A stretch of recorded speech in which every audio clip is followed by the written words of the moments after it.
जय हिंद दोस्तों, कैसे हैं आप लोग। आशा करता हूं सब लोग अच्छे होंगे। बार काउंसिल ऑफ इंडिया के द्वारा जो एआईबी एग्जाम में फी लिया जाता है 3500 रुपये, वो फी को चैलेंज किया गया सुप्रीम कोर्ट के अंदर पीआईएल के माध्यम से। पहले भी पीआईएल के माध्यम से इसको चैलेंज किया गया था। कई स्टूडेंट ने अपील दायर किया था कि इस फी को कम कर दिया जाना चाहिए। इसके पीछे कई कारण है, क्योंकि स्टूडेंट के ऊपर काफ़ी ज़्यादा बोझ पड़ता है। जब आप जब लॉ करने जाते हैं तो लॉ के अंदर कॉलेज की फ़ी देते हैं, एनरोलमेंट की फ़ी देते हैं, एआईबी के एग्ज़ाम की फ़ी देते हैं, कई तरह की चीज़ें होती है जो आपको मेंटेन करना होता है। तो ये काफ़ी ज़्यादा कॉस्टली बना देता है लॉ की डिग्री को। और 3 ईयर का जो अभी फ़िलहाल जजमेंट आ गया, इसकी वजह से और सारी चीज़ें कॉम्प्लिकेशन बढ़ गई स्टूडेंट के लिए। अगर कोई फर्स्ट जनरेशन लॉयर है, अगर फर्स्ट जनरेशन से घर में कोई भी पर्सन पहले कोई लॉयर नहीं है, तो उसको अपने क्लाइंट को बनाने में, एक पर्सनैलिटी डेवलप करने में, अपना स्टैंड कोर्ट में बनाने के लिए काफ़ी ज़्यादा मेहनत और समय देना पड़ेगा।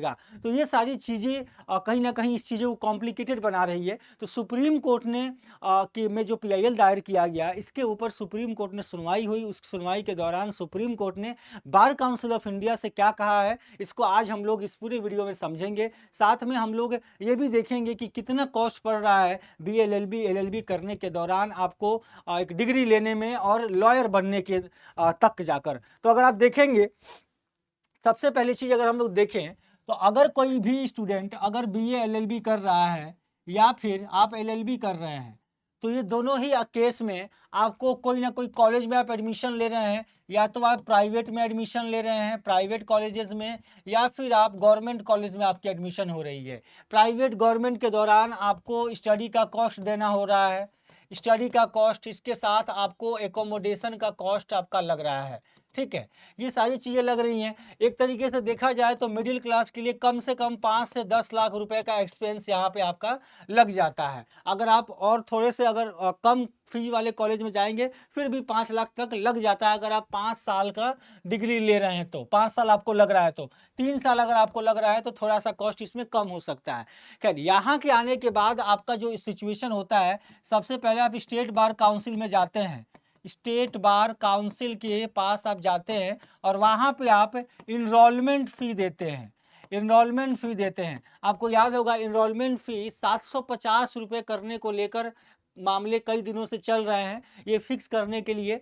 तो ये सारी चीज़ें इनरोलमेंट, अब इनरोलमेंट का फ़ी देते हैं, हर स्टेट में अलग अलग इनरोलमेंट का कॉस्ट आप देते हैं। इसके बाद आप एआईबी का एग्ज़ाम देते हैं, एआईबी का एग्ज़ाम देते हैं। एआईबी का एग्ज़ाम आपको पास करना है, और ये एआईबी का एग्ज़ाम देने के लिए आप फॉर्म भरते हैं 3500 रुपये का। 3500 रुपये का फॉर्म भरते हैं। इसमें इनरोलमेंट के दौरान आपको कई तरह के चालान कटवाने होते हैं, कई तरह के फ़ी आपसे लिए जाते हैं। लाइब्रेरी फ़ी लिया जाता है ना, मेंबरशिप फ़ी लिया जाता है, कई तरह के फ़ी आप यहाँ पे प्रोवाइड करते हैं अपने जहाँ भी आप प्रैक्टिस करने जा रहे हैं स्टेट बार काउंसिल में। अब एआईबी में जो आप 3500 रुपये का फ़ी दे रहे हैं, तो ये सारी चीज़ों के से क्या होता है कि पूरी लॉ की डिग्री लेना और एक आपको लॉयर बनने में, एक लॉयर बनने में आपको काफ़ी ज़्यादा कॉस्टली बन जाती है। अब आ गया 3 साल का प्रैक्टिस, तो 3 साल की प्रैक्टिस और जुडिशियल सर्विस में जाने तक आपको और ज़्यादा कॉस्टिंग बढ़ जाती है। आपकी प्रैक्टिस करने की टेंडेंसी बढ़ेगी, आपको अपना स्टैंड बनाना पड़ेगा। और 3 साल तक हो सकता है स्टार्टिंग में आपकी अर्निंग काफ़ी कम हो, धीरे धीरे अर्निंग बढ़ती है वकालत में, क्योंकि जैसे जैसे आप प्रैक्टिस करते हैं वैसे वैसे आपके क्लाइंट बनते हैं। ऐसा नहीं होता है कि फर्स्ट जनरेशन लॉयर हैं आप और आपके फर्स्ट दिन से ही आपको अच्छा खासा इनकम होने लगे। तो ये सारी चीज़ें कहीं ना कहीं एक काफ़ी स्ट्रगलिंग लाइफ बना देती है अब एक लॉयर का, यानी कि लॉ स्टूडेंट का लॉयर बनने तक और एक सक्सेसफुल लाइफ जीने तक। ये सारी चीज़ें कॉम्प्लिकेशन ला देती है। अब जो 3500 रुपये का फ़ी है, इसके पीछे एआईबी में पहले भी सवाल गया था कि 3500 रुपये फ़ी को कम कर दिया जाए, लेकिन एआईबी ने अपने कुछ पॉइंट रखे। एआईबी ने कहा कि अगर हमारा जो कॉस्टिंग है, हमारा जो रनिंग कॉस्ट है, वो रनिंग कॉस्ट हमारा काफ़ी ज़्यादा है, हमें एम्प्लॉय को कॉस्ट देना होता है, हमें इसके अलावा एम्प्लॉय के अलावा हमें एग्जामिनेशन करवाना होता है, एग्जामिनेशन सेंटर का कॉस्ट देना होता है, एग्जामिनर का कॉस्ट देना होता है।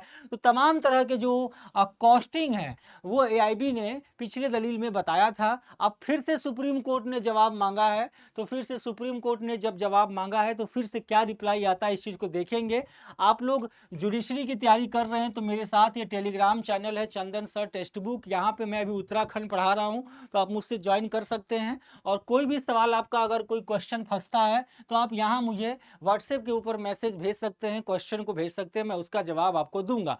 तो डेली में 4 बजे लाइव क्लास लेता हूँ, आप उसमें मुझसे जुड़ के पढ़ सकते हैं। चलिए तो देखिए, जो पीआईएल दर्ज किया गया इसका नाम संजय संयम गांधी बनाम भारत संघ का जो मामला है, इसी के अंदर सोमवार को सुप्रीम कोर्ट ने मतलब आपसे दलीलें मांगी है, बार काउंसिल ऑफ इंडिया से जवाब मांगा है। ठीक है, अब दो जजेस थे जिन्होंने इसके ऊपर सुनवाई किया हुआ है, वो जेबी पादरी वाला है और आर महादेवन है। ये इनकी खंडपीठ ने कहा है कि पहले भी ये सलाह दी गई थी कि कोर्ट आने से पहले आपको बार काउंसिल ऑफ इंडिया के पास जाना चाहिए। बार काउंसिल ऑफ इंडिया की यह अधिकार है कि फी को डिसाइड करे, फी को हैंडल करे। तो अब ये सारी चीज़ें सामने आई गई है, कोर्ट के सामने गई है, कोर्ट से अब वहाँ चली गई है बार काउंसिल ऑफ इंडिया के पास। अब बार काउंसिल ऑफ इंडिया ने अपनी अपनी दलीलें दी हैं। अब दोबारा से यह वेट किया जा रहा है कि आपको इसकी क्या जवाब आती है। पहले एक पॉइंट और भी बोला गया था बार काउंसिल ऑफ इंडिया के द्वारा कि आप अगर 3500 रुपये का भुगतान करते हैं तो आप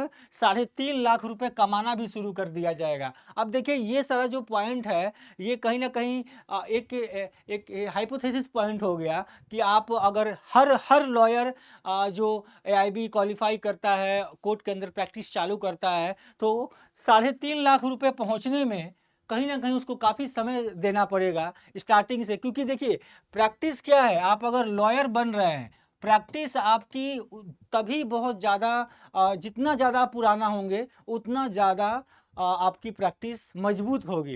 यानी कि ओल्ड इज़ गोल्ड वाला प्रैक्टिस चलता है यहाँ पे, ओल्ड इज़ गोल्ड वाला। यानी कि बेसिकली आपकी अगर आपने जितना ज़्यादा आपने कोर्ट के अंदर समय बिताया है, जितनी आपने केसेस हैंडल किए हैं, वैसे वैसे आपकी फ़ी बढ़ती है। क्लाइंट आपको फी तब देता है जब आप एक अच्छे खासे आपने चीज़ों को हैंडल किया। अब आप फर्स्ट जनरेशन लॉयर है, फर्स्ट हैं आप, और अभी साल भर भी आपको काम करते हुए नहीं हुआ, तो बहुत ही कम चांसेज है, रेयर चांसेज है कि आपको अच्छा खासा अमाउंट या अच्छा खासा फी आपको मिल सके। तो अब ये तो अलग ही थेसिस हो गया कि 3.5 लाख रुपए आपका इनकम हो जाएगा, तो वो होगा लेकिन काफ़ी समय लगेगा। तो ये जो बेसिस है वो काफ़ी ज़्यादा इसको मतलब इस पे बोला गया था कि ये कोई बेसिस नहीं बनता है। बट खैर ये सारे जवाब आए थे। अब इसके अलावा बाकी सारी यही पॉइंट रही हैं, तो अभी हम लोग वेट करेंगे रिप्लाई का। आपका क्या ओपिनियन है, एक बार अपने ओपिनियन को भी आप बताइएगा कि आप क्या सोचते हैं, या आपको क्या लगता है ये 3500 का फ़ी, ये 3 ईयर का जजमेंट, इसके अलावा ये सारी चीज़ें स्टूडेंट्स के लिए जो लॉ कर रहे हैं उनके लिए कितना कॉम्प्लिकेशन बढ़ाता है। और एआईबी के एग्ज़ाम अब इम्पोर्टेंस ज़्यादा बढ़ गया है। एआईबी के एग्ज़ाम को थोड़ा आप अच्छे सीरियसली लें और उसकी तैयारी अच्छे से करें। और उसको आपको ये ध्यान दे के चलना है कि एआईबी के अंदर जो सिलेबस है उस सिलेबस के अकॉर्डिंग अपनी तैयारी को और ज़्यादा अच्छे करके और जुडिशरी के पॉइंट ऑफ व्यू से पढ़ते हुए चलना है। क्योंकि कहीं ना कहीं जुडिशरी का भी स्तर अब बढ़ेगा और प्रैक्टिस की जब समय आ गई है, 3 साल की बात आ गई है, तो इसके बाद आपको और अच्छे से तैयारी करने की ज़रूरत है। क्योंकि कई सारे ऐसे स्टूडेंट होंगे जिनको अच्छा खासा समय मिलेगा और वो लोग अपनी प्रिपरेशन को और ज़्यादा स्ट्रॉन्ग तरीके से करेंगे और सब लोग सीरियस होकर एग्ज़ाम देंगे। ठीक है, तो अपना ओपिनियन बताइएगा 3500 रुपये के ऊपर आपकी क्या ओपिनियन है। और फाइनल जजमेंट जब आएगा, जब भी फाइनल जजमेंट आएगा मैं आपको फाइनल जजमेंट बताऊंगा क्या आया फाइनल जजमेंट। ठीक है, फिलहाल आप मेरे साथ ये टेलीग्राम चैनल चंदन सर टेक्स्ट बुक पे जुड़ के रहिएगा। ठीक है, आज मैं 4 बजे फिर मिलूंगा आपसे। 4 बजे हम लोग लाइव उत्तराखंड के ऊपर डिस्कशन करेंगे। उत्तराखंड का जीके को पढ़ रहे हैं। ये एक फॉर्म है, इस फॉर्म को आप भर देंगे। कोई भी इशू अगर आपको हो रही है, ये फॉर्म आपको इस वीडियो के डिस्क्रिप्शन में मिल जाएगा, वहाँ से इसको भर सकते हैं। ठीक है, और बाकी हमारा जज मेकर बैच है, इसके अंदर आप हमें ज्वाइन करेंगे यहाँ पे आपको काफ़ी सारी चीज़ें मिलेंगी, जैसे आपको नोट्स हो गया, प्रैक्टिस क्वेश्चंस होंगे, ये सारी सहायता एक्सपर्ट फैकल्टीज़ आपको पढ़ाएंगी। थ्योरी के साथ आपको अच्छे से आपके डाउट्स को क्लियर कराए जाएंगे। तो ये सारी सुविधाएं आपको इस बैच के अंदर मिलने वाली है। ये भी आपको इस वीडियो के डिस्क्रिप्शन में इसका लिंक मिल जाएगा, वहाँ से आप फॉर्म भरकर हमारे टीम से कनेक्ट हो सकते हैं। फिलहाल आप मेरे साथ टेलीग्राम चैनल चंदन सर टेक्स्ट बुक, इससे आप ज्वाइन करके बाकी की चीज़ों को आप पीडीएफ्स वगैरह यहाँ पे मैं आपको प्रोवाइड करवाता हूँ। ठीक है ना। तो आज का सेशन हमारा यहीं तक था। ये एक इन्फॉर्मेशन वीडियो था जो मैं आपको देने के लिए आया था। आगे जब फाइनल जजमेंट आएगा तो मैं आपको ज़रूर बताऊँगा क्या क्या बातें आई हैं सामने। ठीक है ना। चलिए फिर मिलते हैं, तब तक के लिए जय हिंद जय भारत।